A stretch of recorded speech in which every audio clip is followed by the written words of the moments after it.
केंद्रीय गृह मंत्री अमित शाह ने अहमदाबाद में तिरंगा यात्रा को हरी झंडी दिखाई। कहा, प्रधानमंत्री नरेंद्र मोदी ने पूरे देश में देशभक्ति की भावना पैदा की। गृह मंत्री गांधीनगर के मानसा में विभिन्न विकास कार्यों का करेंगे शिलान्यास और लोकार्पण।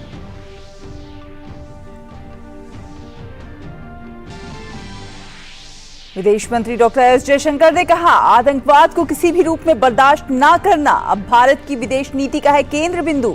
कहा, भारत अब आतंकवाद को देता है मुंहतोड़ जवाब।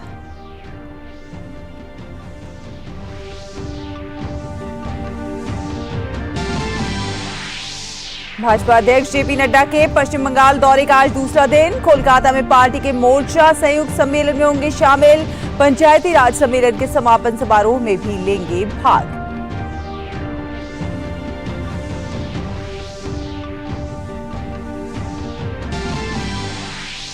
आजादी का अमृत महोत्सव के तहत देश में आज से शुरू हुआ हर घर तिरंगा अभियान। 15 अगस्त तक चलने वाले इस अभियान के अंतर्गत देश भर में 2000 से अधिक कार्यक्रम किए जाएंगे आयोजित।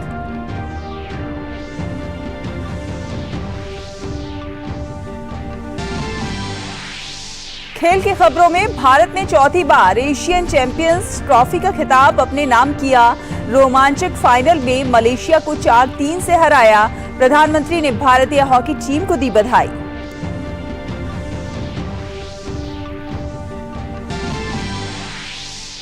और भारत ने चौथे टी20 मुकाबले में वेस्टइंडीज को 9 विकेट से हराकर सीरीज 2-2 से की बराबर। शुभमन गिल और यशस्वी जायसवाल ने खेली अर्धशतकीय पारियां। दोनों टीमों के बीच आज खेला जाएगा निर्णायक मुकाबला।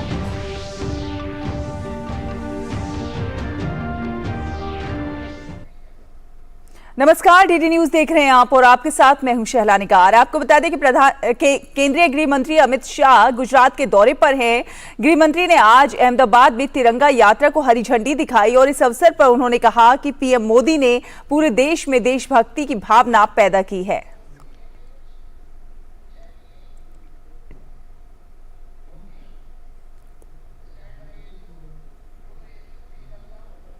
मोदी जी ने ये जो अभियान चलाया था, देश के हर बच्चे, हर युवा के मन में देशभक्ति का ज्वार खड़ा करने का, मैं देख रहा हूं मेरे सामने हजारों लोग तिरंगा लेकर खड़े हैं। वो अभियान को मैं सफल होते हुए देख रहा हूं। केंद्रीय गृह मंत्री अमित शाह ने आज अहमदाबाद के 16 में स्थित साइंस सिटी में CREDAI GIHED द्वारा आयोजित सामूहिक वृक्षारोपण कार्यक्रम में भाग लिया। इस मौके पर उन्होंने वृक्ष में खाद, मिट्टी और पानी डालकर लोगों को वृक्ष लगाने के लिए प्रेरित किया।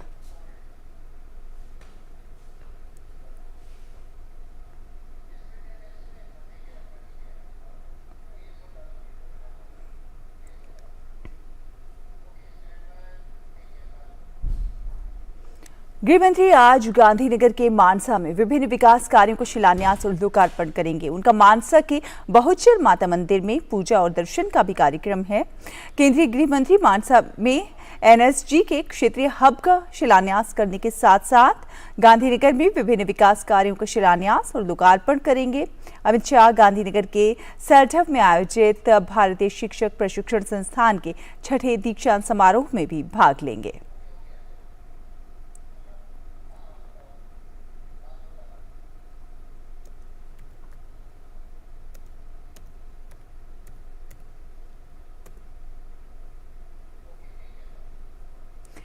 विदेश मंत्री डॉक्टर एस जयशंकर ने कहा है कि आतंकवाद को किसी भी रूप में बर्दाश्त न करना अब भारत की विदेश नीति का केंद्र बिंदु है।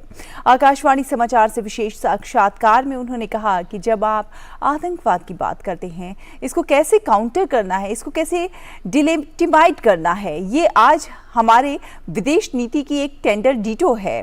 दुनिया की सोच तभी बदलेगी जब वो देखते हैं कि जो शिकार है आतंकवाद के, उनका रेस्पॉन्स क्या होगा। विदेश मंत्री ने कहा कि दुनिया ने 26/11 के बाद एक दृश्य देखा और बालाकोट में दूसरा दृश्य देखा, तो दुनिया भी देखती है कि हमारे जहां एक दृश्यता के साथ हम जवाब देंगे। डॉक्टर जयशंकर ने कहा कि आतंकवाद पर लेकर अब भारत की जीरो टॉलरेंस नीति है। और भाजपा के राष्ट्रीय अध्यक्ष जेपी नड्डा पश्चिम बंगाल के दौरे पर हैं। जेपी नड्डा ने आज अपने दिन की शुरुआत दक्षिणेश्वर काली मंदिर में पूजा अर्चना के साथ की।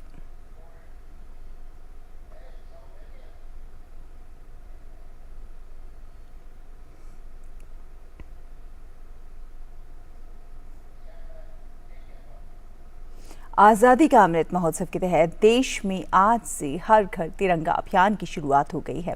आज से 15 अगस्त तक देश भर में हर घर तिरंगा अभियान के अंतर्गत 2000 से अधिक कार्यक्रम आयोजित किए जाएंगे।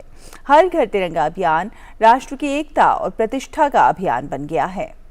संस्कृति मंत्रालय के अनुसार सेल्फी विद तिरंगा पहल के अंतर्गत अब तक लगभग 7 लाख सेल्फी प्राप्त हो चुकी हैं। तो वहीं पिछले वर्ष 1 करोड़ तिरंगा झंडों की तुलना में इस वर्ष कपड़ा मंत्रालय ने 2 करोड़ से अधिक तिरंगा झंडों का उत्पादन किया है और डाकघरों के माध्यम से इसकी आपूर्ति की गई है। जो लोग भी खरीदना चाहते हैं तिरंगे पोस्ट ऑफिस से खरीद सकते हैं।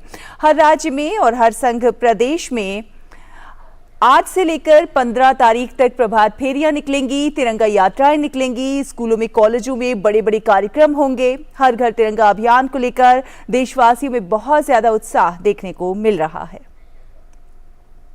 प्रधानमंत्री नरेंद्र मोदी के आह्वान के बाद हर घर तिरंगा अभियान अब एक आंदोलन बन चुका है। पीएम मोदी ने अपने ट्विटर हैंडल की डीपी तिरंगा लगाते हुए सभी से अपने सोशल मीडिया अकाउंट की डीपी में तिरंगा लगाने की अपील की है।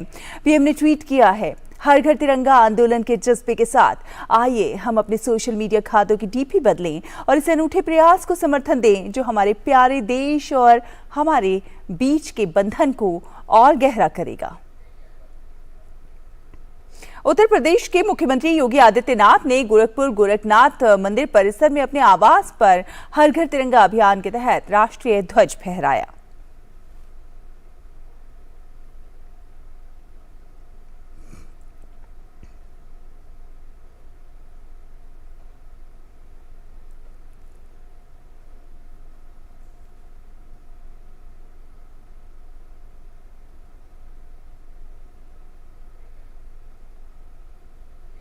जम्मू कश्मीर के उपराज्यपाल मनोज सिन्हा ने आज श्रीनगर में तिरंगा रैली को हरी झंडी दिखाई।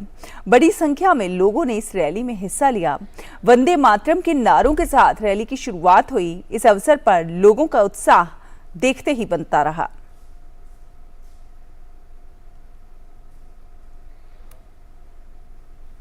जम्मू कश्मीर के उपराज्यपाल मनोज सिन्हा के कार्यालय ने अपने ट्विटर हैंडल पर केंद्र शासित प्रदेश में हर घर तिरंगा अभियान से जुड़ा एक वीडियो शेयर करते हुए लिखा है कि पूरा जम्मू कश्मीर तिरंगा यात्रा में हिस्सा ले रहा है। तिरंगा आसमान में ऊंचा लहरा रहा है। सड़कों पर उत्साह है। पूरे यूटी में पुरुषों, महिलाओं, युवाओं और वरिष्ठ नागरिकों की भागीदारी देश के लिए भी एक प्रेरणा है।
केंद्रीय मंत्री मीनाक्षी लेखी ने आज राजधानी दिल्ली में आयोजित हर घर तिरंगा दौड़ को हरी झंडी दिखाई। चाणक्यपुरी के विनय मार्ग पर PSOI club gate Nehru park में आयोजित हर घर तिरंगा MP रन में बड़ी संख्या में लोगों ने भाग लिया। इस अवसर पर लोगों का उत्साह देखते ही बनता था।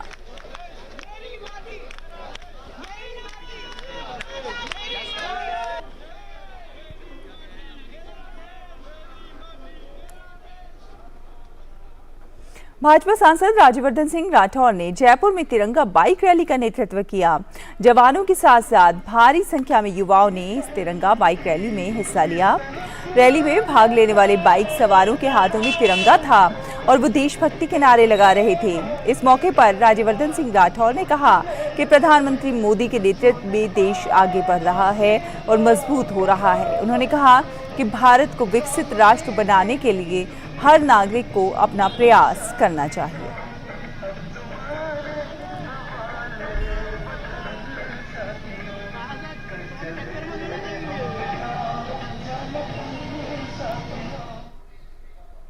डेवलप्ड नेशन जब भारत होगा तो वो डेवलपमेंट का जो फायदा है वो हर नागरिक तक पहुंचेगा और उस संकल्प के लिए हर नागरिक को अपना प्रयास करना है। मध्य प्रदेश के छतरपुर में लोगों को हर घर तिरंगा अभियान से जोड़ने के लिए छात्रों ने तिरंगा रैली निकाली।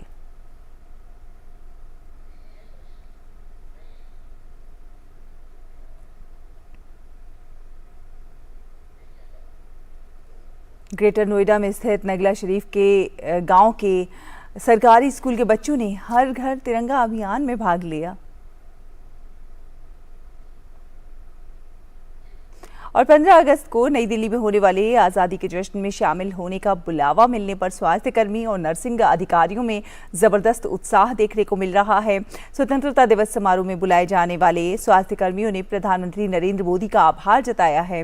दिल्ली में पिछले 22 वर्षों से काम कर रही public health nursing officer Chandrakanta Lakhera ने पीएम द्वारा लाल किले पर होने वाले आज़ादी के 77वें स्वतंत्रता दिवस समारोह में बुलाने को अपना सौभाग्य बताया है। चंद्रकांता लखेरा स्वास्थ्य विभाग दिल्ली सरकार में पब्लिक हेल्थ नर्सिंग ऑफिसर के पद के रूप में पिछले 22 वर्षों से कार्यरत हूँ। इस स्वतंत्रता दिवस पर सरकार द्वारा आमंत्रण मिलने पर मुझे और मेरे परिवार को बहुत खुशी और गर्वान्वित महसूस हो रहा है।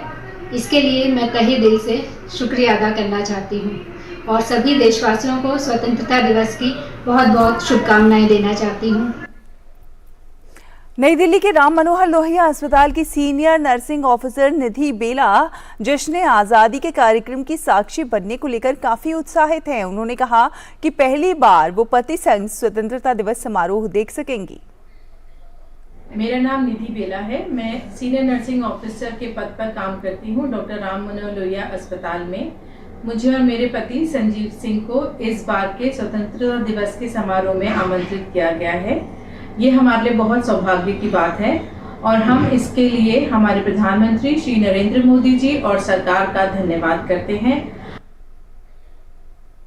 नई दिल्ली के सफदरजंग अस्पताल के नर्सिंग ऑफिसर गंगाधर डार को भी स्वतंत्रता दिवस समारोह में बुलाया गया है और वो इस बुलावे को लेकर बहुत उत्साहित हैं। मेरा नाम गंगाधर डारा है। मैं सफदरजंग हॉस्पिटल न्यू दिल्ली में नर्सिंग ऑफिसर की पोस्ट पे पिछले 4 साल से कार्यरत हूँ। जो इस बार 15 अगस्त पे लाल किले पे कार्यक्रम होने जा रहा है उसमें मेरे को उन नर्सेज में शामिल किया गया है जिसको एज ए स्पेशल इनवाइटी इसके अंदर आमंत्रित किया गया है। 15 अगस्त को देश 77वां स्वतंत्रता दिवस मनाने जा रहा है। इसको लेकर जबरदस्त तैयारियां चल रही हैं। वहीं राष्ट्रीय राजधानी दिल्ली में आज स्वतंत्रता दिवस समारोह से पहले फुल ड्रेस रिहर्सल का आयोजन किया गया। स्वतंत्रता दिवस समारोह के लिए लाल किले को छावनी में तब्दील कर दिया गया है। आयोजन स्थल पर बड़ी संख्या में सुरक्षाकर्मी तैनात किए गए हैं। राष्ट्रीय पर्व पर सुरक्षा में किसी प्रकार की कोई कोताही ना हो, इसकी समीक्षा के लिए आज फुल ड्रेस रिहर्सल है। इस दौरान प्रधानमंत्री नरेंद्र मोदी के रूट से लेकर लाल किले के आसपास कई किलोमीटर के दायरे पर सुरक्षाकर्मी और खुफिया एजेंसियां नजर रखेंगी। लाल किले के आसपास 11 बजे तक वाहनों की आवाजाही पूरी तरह से बंद रहेगी। केवल आपातकालीन और विशेष लेबल वाले वाहनों को ही गुजरने की अनुमति होगी। दिल्ली, यूपी और दिल्ली हरियाणा के सभी बॉर्डरों पर कड़ी निगरानी रखी जा रही है। और आज़ादी के अमृत महोत्सव के अंतर्गत वाराणसी में बनारस रेल कारखाना बरेका द्वारा 3 दिवसीय चित्र प्रदर्शनी का आयोजन किया गया। इस प्रदर्शनी में आज़ादी के बाद की बनारस रेल इंजन कारखाने की झलकियां चित्रों के माध्यम से प्रस्तुत की गई हैं। इसमें बरेका उत्पादित इंजनों के मॉडल भी रखे गए हैं। ये रिपोर्ट देखिए। आज़ादी का अमृत महोत्सव पूरा देश मना रहा है। बरेका बनारस रेल इंजन कारखाना, जिसने एक फ़ोटो प्रदर्शनी का आयोजन किया है। और इस फ़ोटो प्रदर्शनी में तरह तरह की फ़ोटो लगी हैं, जिनमें कई जो फंक्शन हैं जिनमें प्रधानमंत्री तक शामिल हैं।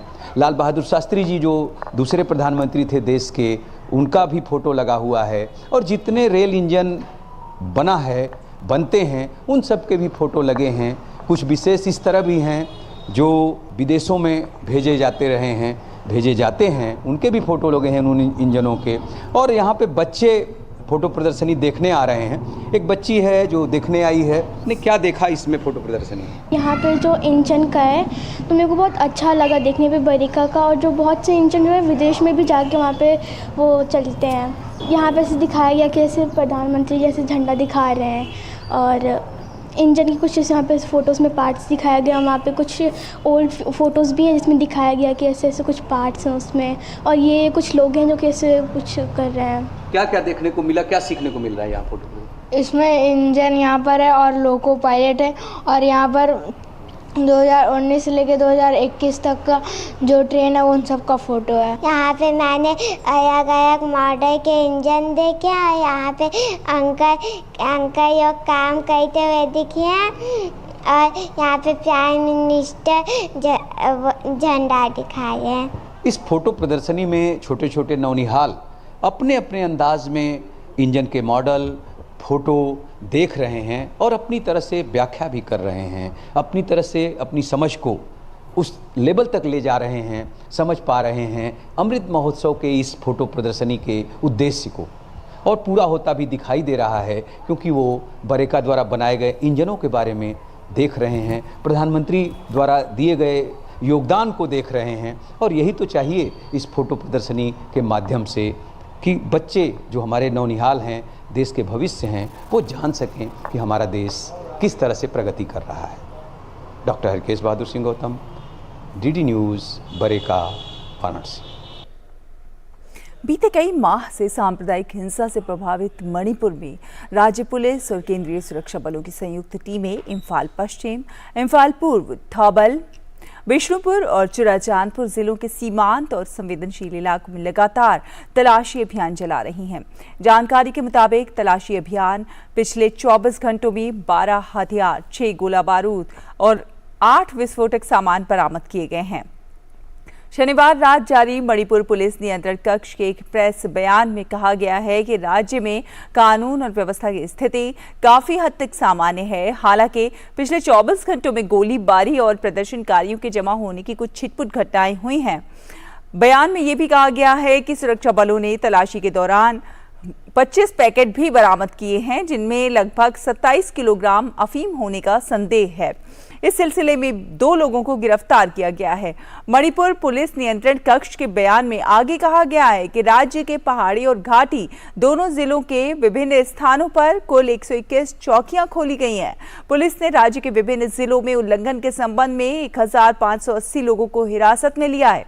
इसके साथ ही राज्य में आवश्यक वस्तुओं के परिवहन के लिए पिछले 24 घंटों में राष्ट्रीय राजमार्ग 37 पर 92 भरे हुए वाहनों और राष्ट्रीय राजमार्ग 2 पर अन्य 112 भरे हुए वाहनों की आवाजाही कड़ी सुरक्षा उपायों के साथ सुनिश्चित की गई है।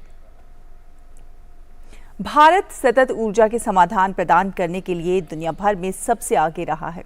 राष्ट्रीय जैव ऊर्जा कार्यक्रम इसका एक और उदाहरण है। भारत में नवीन और नवीकरणीय ऊर्जा और ऊर्जा मंत्रालय ने हरित कल के लिए नवंबर 2022 में राष्ट्रीय जैव ऊर्जा कार्यक्रम की शुरुआत की। ये कार्यक्रम न केवल भारत में स्थायी समाधान प्रदान कर रहा है, बल्कि ये दुनिया को एक उज्जवल, अधिक टिकाऊ भविष्य के लिए भी मार्गदर्शन कर रहा है। ये रिपोर्ट देखिए। भारत सतत ऊर्जा के समाधान प्रदान करने के लिए दुनिया भर में सबसे आगे रहा है। राष्ट्रीय जैव ऊर्जा कार्यक्रम इसका एक और उदाहरण है। भारत में नवीन एवं नवीकरणीय ऊर्जा और ऊर्जा मंत्रालय ने हरित काल के लिए नवंबर 2022 में राष्ट्रीय जैव ऊर्जा कार्यक्रम की शुरुआत की। अप्रैल 2021 से मार्च तक चलने वाले इस कार्यक्रम का 1715 करोड़ रुपए का भारी भरकम बजट बनाया है। टिकाऊ भविष्य के लिए 6 अत्याधुनिक बायो CNG संयंत्र और 11,100 से अधिक छोटे बायोगैस संयंत्र काम कर रहे हैं। औद्योगिक लकड़ी, अपशिष्ट वन अवशेष और ऊर्जा वृक्षारोपण आधारित बायोमास का उपयोग अब बिजली उत्पादन में किया जा रहा है। राष्ट्रीय जैव ऊर्जा कार्यक्रम न केवल भारत में अस्थायी समाधान प्रदान कर रहा है, बल्कि ये दुनिया का एक उज्जवल, अधिक टिकाऊ भविष्य के लिए भी मार्गदर्शन कर रहा है। नवीकरणीय ऊर्जा के एक नए युग की शुरुआत हुई है। तपस भट्टाचार्य की रिपोर्ट, DD न्यूज़। बात करें मौसम की तो देश के कई हिस्सों में अभी भी झमाझम मानसूनी बारिश का सिलसिला जारी है। हालांकि कई इलाकों में इसकी तीव्रता में कमी आई है। मौसम विभाग ने आज उत्तराखंड में बारिश का पूर्वानुमान जताया है। मौसम विभाग के अनुसार उत्तराखंड में आज और कल अत्यधिक तेज वर्षा होने की संभावना है। हिमाचल प्रदेश, पंजाब, हरियाणा, उत्तर पश्चिमी उत्तर प्रदेश और पूर्वी उत्तर प्रदेश में भी दोनों दिन बहुत तेज बारिश की आशंका जताई गई है। पश्चिम बंगाल और सिक्किम में भी बहुत तेज वर्षा होने का अनुमान है। इस बीच चंडीगढ़ शिमला राष्ट्रीय राजमार्ग पर चक्की मोड़ के समीप भूस्खलन से मार्ग पूरी तरह से अवरुद्ध हो गया है। भूस्खलन के कारण राजमार्ग के दोनों तरफ कई वाहनों के फंसे होने की खबर है। इस बीच लोगों से भूस्खलन स्थल से दूर रहने का आग्रह किया गया है। आपको बता दें कि 24 जून से हिमाचल प्रदेश में मानसून की शुरुआत हुई थी। इसके बाद से यहाँ पर बारिश के बीच काफी नुकसान हुआ है।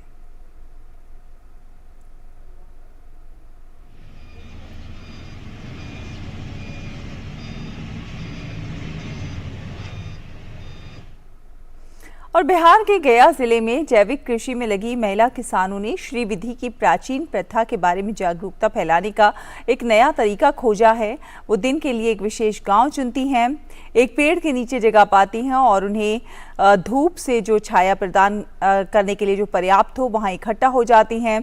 श्रीविधि के लाभों के बारे में गीत गाना शुरू कर देती हैं।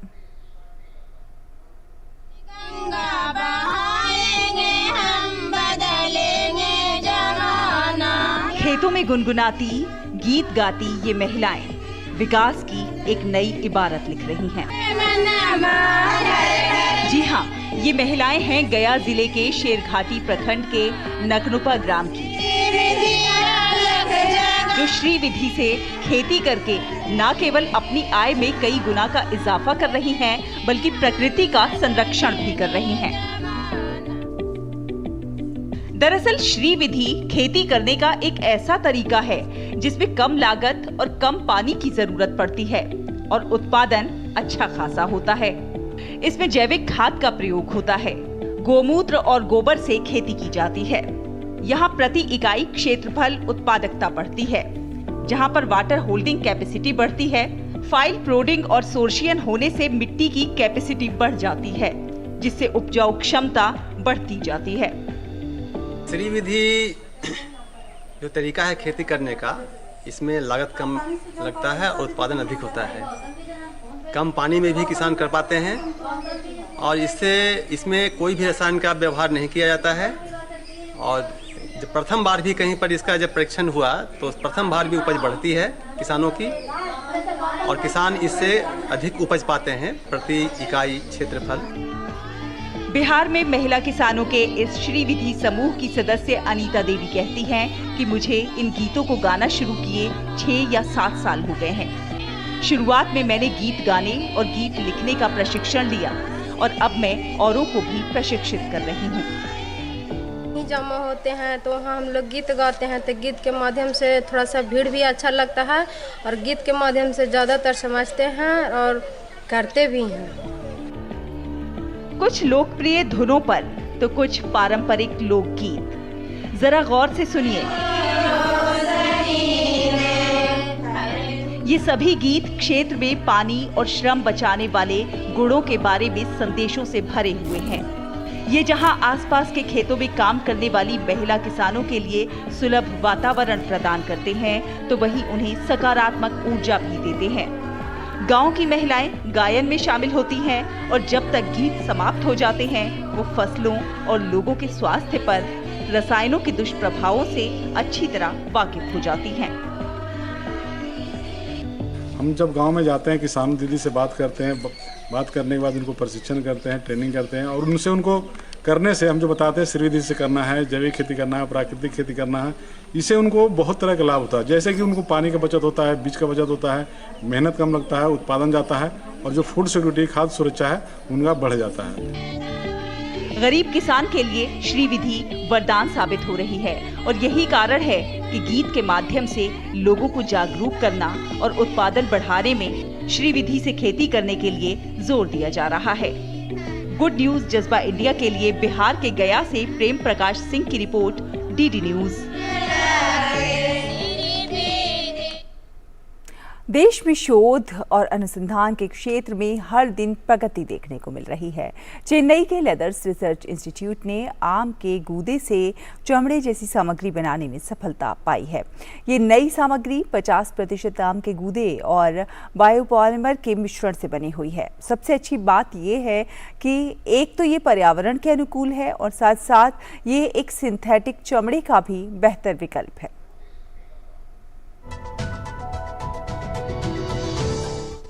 कल्पना कीजिए बगैर चमड़े से बने बेल्ट की, पर्स की।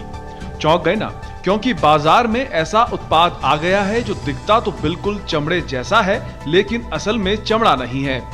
ये कमाल कर दिखाया है चेन्नई के लेदर्स रिसर्च इंस्टीट्यूट CLRI ने।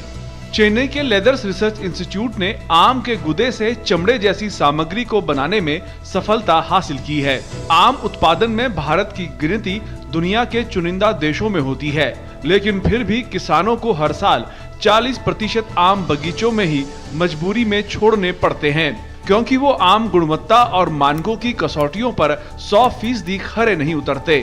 CLRI वैज्ञानिकों ने एक पेटेंट के लिए पंजीकरण कराया है और मुंबई स्थित स्टार्टअप अमाती ग्रीन प्राइवेट लिमिटेड को प्रौद्योगिकी का लाइसेंस दिया है। खास बात यह है कि अमाती ग्रीन प्राइवेट लिमिटेड ने इस नई सामग्री की खोज में किसानों की और संस्थान की अनुसंधान और विकास में बहुत सहायता की है। तो हम लोग ने सोचा कि क्यों ना एग्रीकल्चरल वेस्ट को एक बायोडिग्रेडेबल फॉर्म में लेदर के मटेरियल में बनाया जा सके, ताकि इसका फ़ायदा किसानों को भी हो और एक ऑल्टरनेटिव लेदर इंडस्ट्री भी खड़ी हो। यह नई सामग्री 50% आम के गूदे और बायोपॉलिमर के मिश्रण से बनी है। सबसे अच्छी बात यह है कि यह पर्यावरण के अनुकूल है और साथ ही यह सिंथेटिक चमड़े का एक बेहतर विकल्प भी है। ये नई सामग्री पॉलीयूरेथेन चमड़े की तुलना में बहुत तेजी से नष्ट हो जाती है और इसकी निर्माण लागत सिंथेटिक चमड़े की मौजूदा कीमत से लगभग 60% कम है, यानी चित भी अपनी और पट भी। We kickstarted our efforts some 3 years back, and with our own funding we started making leather-like materials from variety of agro waste. Say for example, we started our research with rice straw, wheat straw, sorghum straw, even Indian grass we try to use as a raw material, and then we try to develop leather-like material. And also we try to use some fruit and vegetable waste like mango peel, pineapple peels, orange peel, etc. And in that journey we were successful in developing a technology for straw based material. फिलहाल आम आधारित चमड़े जैसी सामग्री का उत्पादन सिर्फ Netherlands में होता है। भारत आम का सबसे बड़ा उत्पादक देश है और नई तकनीक के विकास की देश में अपार और असीम संभावनाएं मौजूद हैं। जरूरत है ऐसी नई टेक्नोलॉजी को प्रोत्साहन और बढ़ावा देने की, निवेश के लिए उचित व्यवस्था करने की, जिससे कि ये उद्योग अपने पैरों पर खड़ा हो सके। पर्यावरण से जुड़ी चुनौतियों का सामना कर रहे दुनिया के लिए ये बहुत छोटी मगर साहसिक पहल है। इससे देश का विकास तो सुनिश्चित होगा ही, साथ ही ये किसानों और युवाओं को रोजगार का एक नया विकल्प भी उपलब्ध करवाएगा। Ritesh Ranjan, DD News, Chennai. बात करें खेलों की तो भारत ने एशियन चैंपियंस ट्रॉफी का खिताब जीत लिया है। टीम ने फाइनल मुकाबले में मलेशिया की टीम को 4-3 से हरा दिया।